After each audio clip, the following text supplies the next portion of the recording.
So let's talk about C-69. I mean, Western Canadians, we were jubilant when the Supreme Court found that the No More Pipelines bill was unconstitutional. We kind of always knew, but we had the court reaffirm that. But that celebration, didn't last very long before the federal government started signaling they're going to continue their attack on Western industries despite the court ruling. Even the Globe and Mail had a headline that said Ottawa to press ahead with oil and gas cap despite Supreme Court decision. So yeah, even the Toronto Globe didn't try to sugarcoat it. The government plans to ignore the ruling of the Supreme Court of Canada, or at least to work around it. It sounds like it looks like the plan is to simply pack the regulations for a cap on oil and gas production into a new bill and jam it through Parliament. Jagmeet Singh will, of course, gleefully support it. I mean, you got to think it took 4 years to get C-69 to the Supreme Court. It'll presumably take just as long to get any new legislation to the highest court in the land as well. So development and investment will continue to be chilled in the West. The government doesn't care if the new bill gets thrown out. It'll accomplish what it wants to, and that's to grind the oil and gas industry in Western Canada to a halt. Let's not pretend that's not their goal. The Trudeau regime doesn't care about the Constitution.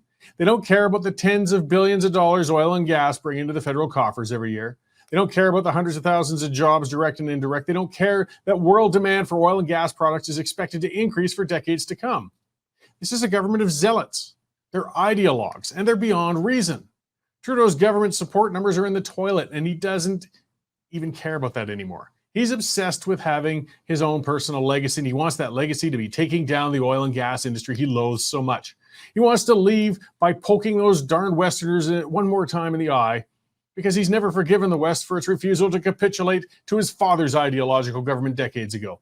The federal government has no sense of fiscal reality and no respect for the businesses that create wealth for Canadians. And we've seen this disrespect as the head of Suncor Energy was dragged on the carpet and interrogated by Liberal and NDP MPs last week over the business decisions of the company. What horrific sin did Suncor commit to be dragged across the country to have to explain, themselves to the federal politicians? Well, they sold off their lame wind and solar projects and said they were actually going to focus on oil and gas development. In other words, an oil company wants to be an oil company. They did nothing illegal or immoral, yet the authoritarian squids in government felt they had the right to demand an explanation of them.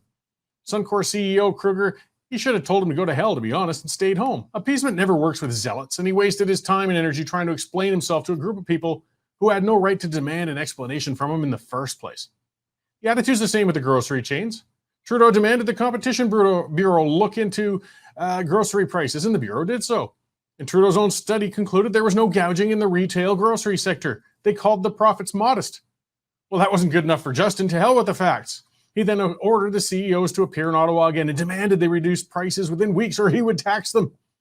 Now, the arrogance of the demand was galling. The economic illiteracy on display is unsurprising but still troubling. How on earth can chains operating on profit margins of 4% or less significantly cut food retail prices while remaining profitable? Trudeau doesn't care. Further, how would taxing those businesses save consumers any money? How do taxes make anything cheaper? Well, of course, from a man who says carbon taxes make living cheaper, economic logic doesn't apply to him. Only Trudeau has those answers because nobody with a whiff of economic knowledge understands his demands. They know it makes no sense.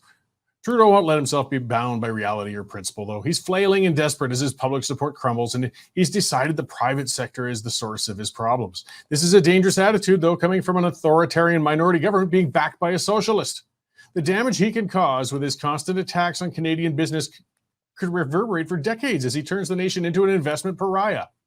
When Liberals can so quickly just ignore a Supreme Court ruling, or at least the spirit of it, and so boldly set out to violate the spirit of the Constitution, one starts to wonder what the point of the Constitution is.